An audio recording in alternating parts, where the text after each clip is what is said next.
Hi everybody, it's Andy from James Neve. This is part two of my guide for first-time buyers. Part one talked you through hopefully some helpful advice pre-offering on properties.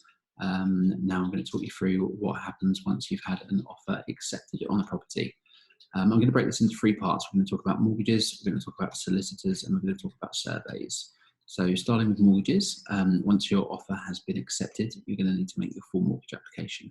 So it's going to be via your mortgage broker if you went with a broker, or via your high street bank, and they will guide you through the process. Generally, you'll have to pay some money up front. So the lender will normally ask for some money either for an application fee and potentially for a survey fee, but you should know this in advance. Your broker or the bank will have to pre-warn you of any costs in advance about starting.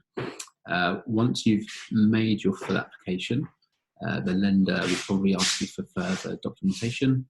So just be aware that you probably need things like payslips, bank statements, again, credit score reviews, that kind of stuff. So just have that ready. The lender is going to organise what's called a mortgage survey of the property.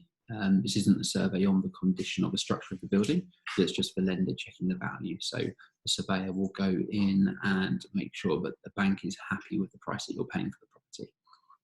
Once checks have been carried out and the survey's been done and all is well, you'll generally receive your mortgage offer within 7 to 14 days.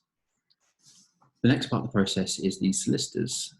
So once you have the offer agreed, you have to appoint a solicitor to do the legal work for you. You can't use the same solicitor as the seller. That's seen as a conflict of interest, so it needs to be a separate one.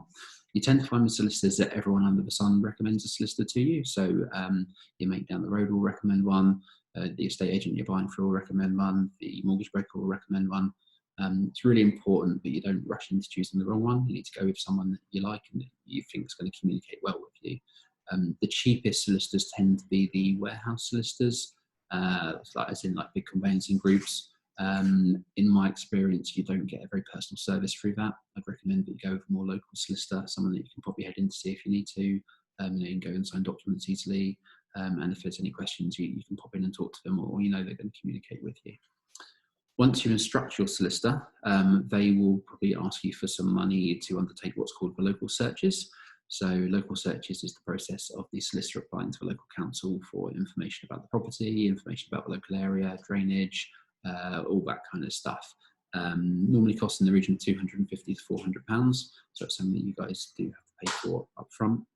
But it's obviously just making sure that there's no hidden surprises or hidden nasties about the property that you're not aware of. From there, your solicitor's going to undertake further legal work for you. They'll keep you updated with the process, and they'll warn you of any issues or anything that they find which they think you need to be aware of.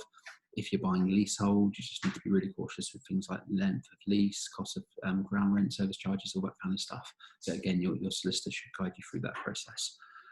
Once the legal work is complete and you have your mortgage offer in place, you can proceed to what is called the exchange of contracts and then finally the completion. So this is at the end of the process. The exchange is a process that's carried out between the solicitors. Before the exchange, your solicitor will make sure that you've signed your contracts and that you've paid your deposit monies. And once you've exchanged contracts, everything's legally binding. So the contracts are then binding and you can't then pull out without any sort of severe penalties. So you need to make sure before exchange that you're completely happy and all of your questions have been answered. At the point of exchange, you agree a completion date with the seller. That completion date is tied in stone.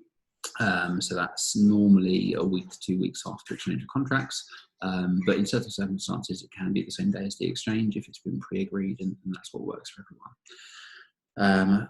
When the completion day comes around, that's the day where your solicitor will start the process and send the money to the seller's solicitors. Once they have that money, the sellers can release the keys to you, and congratulations, you now own your new home. The last bit just to talk about, which we haven't covered in those 2 points, is private surveys. So your bank will do a survey to assess the value of the property, but within that, they're not really looking at any kind of structural issues or anything like that. So it is not legally mandatory that you have to get a private survey on the property, but it is something that you might want to consider. A private survey might cost you anywhere from £350 to £1,000, depending on the level of survey that you take. But getting one done should give you a bit more information about the property, about the fittings, about the electrics, that kind of stuff.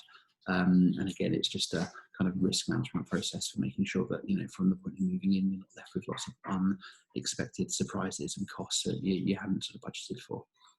I hope that you found these guides useful. If I can be of any help, please get in touch, and we are always here to assist. Take care. Bye.